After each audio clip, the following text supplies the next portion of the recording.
If they hadn't done anything wrong, they got nothing to worry about. It's not that hard to just hand over an ID. It's not that hard for me to go about my day. Is he refusing to ID? Yeah.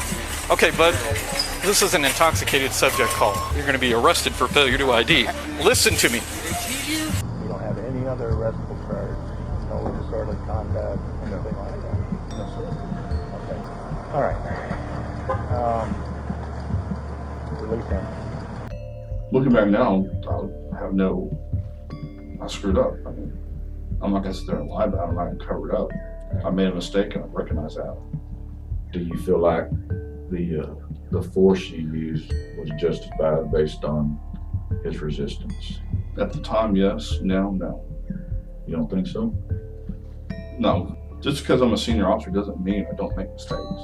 Welcome back to the Lackluster channel. Today's story was submitted by Not Texas Sheepdog 88, who we will refer to as Jack for the duration of this video. When this story first broke, it went viral on almost every channel. I decided to wait for more developments, and while this case is far from over, plenty has happened since the incident occurred. We'll start with the 911 call. October 5th, 2020. The San Angelo Police Department dispatch received a 911 call reporting an intoxicated man harassing people in the parking lot of a local Walmart. I'm pretty sure he's on drugs though, and he's got a kid in the car, and he was, harassing people in the parking lot. He's white, about 5'9", curly brown hair, just a regular t-shirt and jeans. The description was for a white, 5'9" man with curly brown hair, wearing a t-shirt and jeans. Jack was wearing gray pajama pants and is only 5'6" tall. The defendants arrive on scene and locate the reported vehicle. It is worth mentioning that security is unaware of this situation. So far, the entire incident is based on a single phone call to 911. Apparently 5'9" male with brown curly hair with a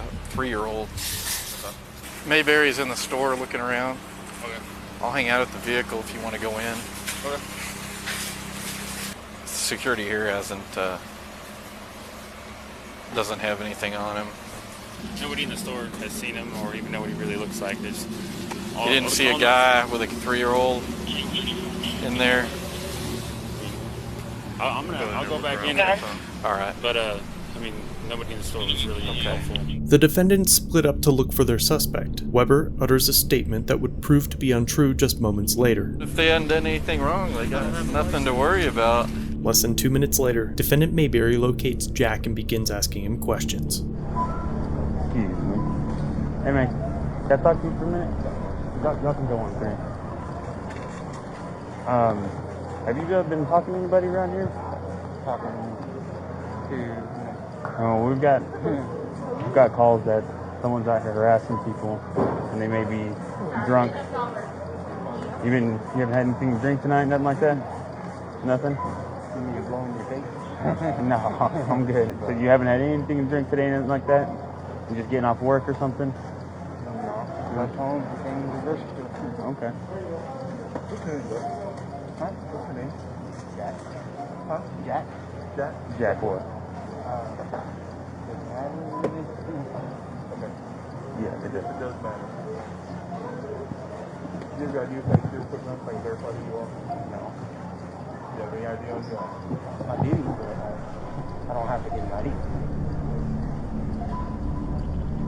At this point, Jack has told the officers his first name and is now refusing to provide his identification to the officers. Texas Penal Code 3802 covers failure to identify, which makes it a criminal offense if someone refuses to identify to a peace officer who has lawfully arrested the person. Failure to identify is a secondary charge. Since Jack was not arrested at the time, he had no duty to provide even his first name to the defendants. Jack even attempted to explain 3802 to them, but their inadequate education of this very basic penal code caused what happens next.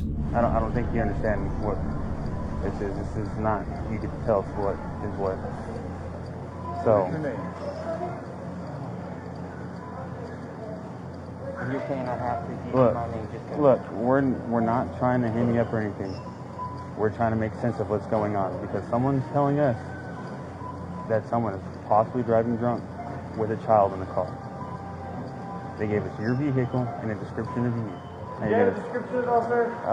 Just said that he had brown curly hair. That was it. Unknown description of it. They gave us your vehicle and a description of you. Okay. So, you can either make this long, drawn out, and difficult and keep your son out here with all your groceries. See what? You see that I'm not drunk, right? I don't know that. You mean all you did is tell me that? Well, okay, I think Okay, well, we're trying to verify who you are, and you're making that difficult. It's not that hard to just hand over an ID. it's not that hard for me to go about my day without even drinking or doing anything, but I don't, I mean, tell me I'm forced to ID myself. That's bullshit.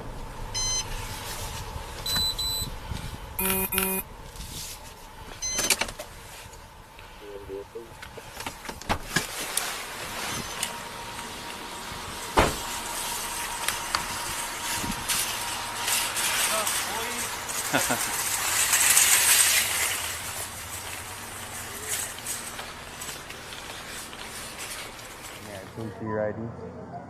Just to verify who you are. What Simple good as is it that. going to do? What good is it going to do is verify who I am? But sometimes people like to tell people like why they're close. Okay?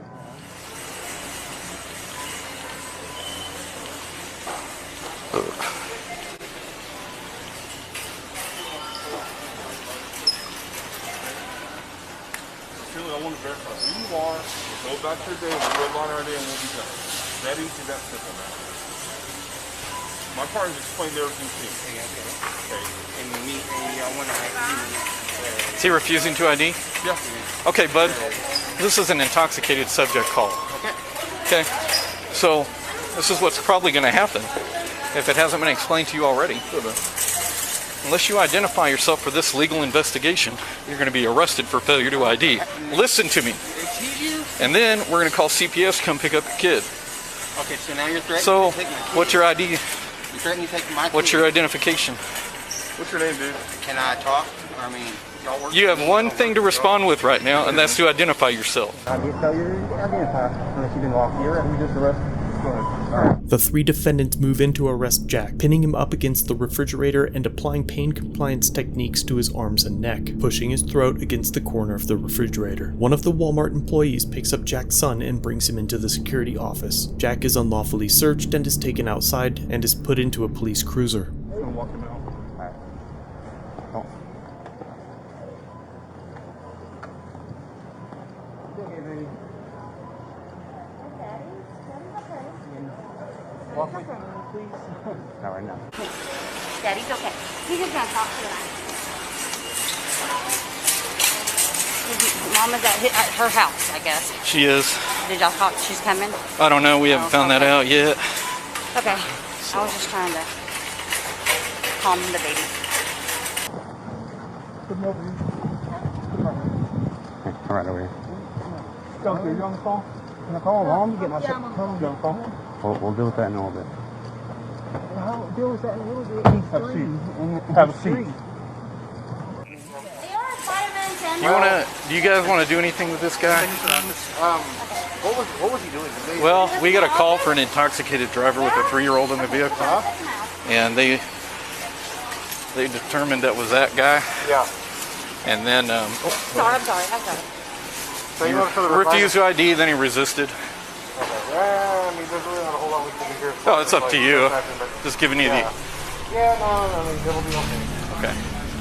Eventually, Sergeant Holt arrives on scene and educates his officer of their grave mistake. So he was arrested for... He was arrested. He was advised he was being placed under arrest for the ID. But we went to put him in a box. He started resisting it.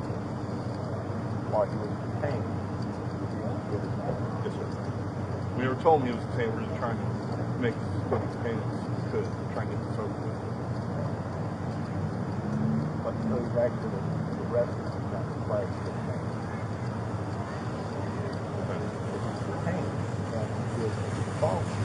You doesn't have to arrest him for something else, right? Intoxicated? No. Well, we're trying to talk with him. Officer Weber came in, explained to him. Officer Weber explained to him, we're conducting intoxicated person investigation. How you doing? Good, ma'am. How are you? Explained to Officer Weber what's going on. He's refusing to identify. Yes, he is. At that point, he's well, he's not going to tell us. This is what's going to happen. So you identify yourself, you're looking at being arrested. Okay. At that point is when he refused again, we went ahead and went hands on, put him in cuffs and everything. However, until he's actually arrested for an offense, he doesn't have to do it. not have something other than failed ID, then you don't have that. Okay. You don't have any other arrestable charge, no disorderly conduct, anything like that. No, sir. Okay. All right. Release him. Okay. Explain to him that there was a mistake in the understanding of the law. Okay. And that he's free to go. However, it is best when asked by a police officer who he is to give his name. Okay. No, it's not required. It's always best to just give your name if you've been told you've been lawfully detained. Okay. Sergeant Holt orders the release of Jack and his son is returned to him. Defendant Francis releases Jack and continues to disrespect him. And despite having 3802 just recently explained to him, Defendant Francis still doesn't understand it.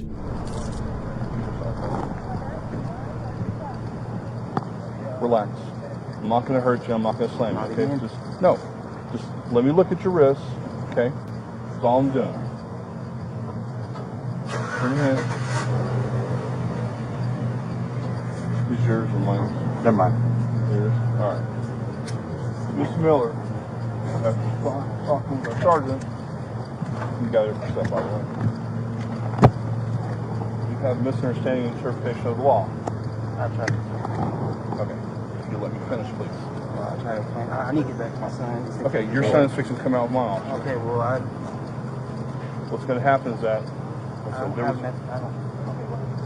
Is there anything I have to do from here on? No, I was going to let you know there's going to be a report, document everything, sir. You're free. I know I'm free to go. Here you go. I apologize. What happened? Talked to Holt, explained to Holt everything. Holt said it's not going to be good. He said unless they're lawfully detained. We never told him he was detained. We just explained to him we were investigating the intoxicated subject call and all that. We asked for original information. Holt said it's not going to be good. He said the failed ID's not going to fit. All three of us looked over it, read over it. Doesn't fit. Holt said to release him. Is he intoxicated? I don't smell anything on it. Unless there's something I missed that you caught, Just his speech, his manner of speech. No.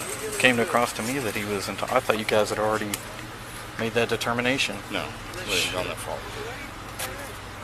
So everybody is, we'll write a report. I guess we'll.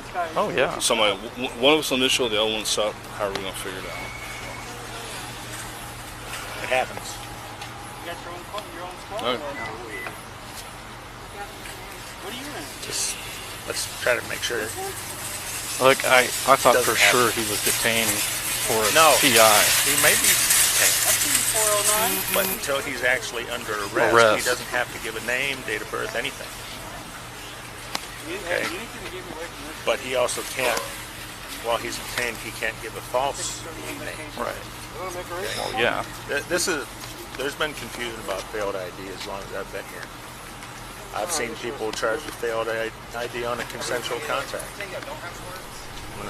There's no such thing. There is no such thing because there should be no such thing. Why officers still think they should be able to demand a free man's papers during a consensual contact is bewildering. When the department released a statement about the incident on Facebook, they released the body cam footage with it and failed to redact Jack's full name, address, date of birth, driver's license number, as well as his mother's name and phone number. The post was removed 36 hours later, but considering that this entire encounter was over Jack flexing his Fourth Amendment right not to identify, it's fairly interesting that once the department knew who he was, they dox him. It's unclear whether or not it was intentional or malicious. Jack filed an official complaint against the officers involved. Defendant Francis and Weber were assigned the maximum of up to 15 unpaid extra duty days in lieu of a suspension for a violation of 3802 and conduct unbecoming of an officer. The videos of the investigation carried out by the Professional Standards Division were recently made available. Defendant Francis admits to a misapplication of the law, resulting in an unlawful arrest. He assures the investigators that he has now brushed up on 3802, but then fails miserably when voicing his interpretation of it.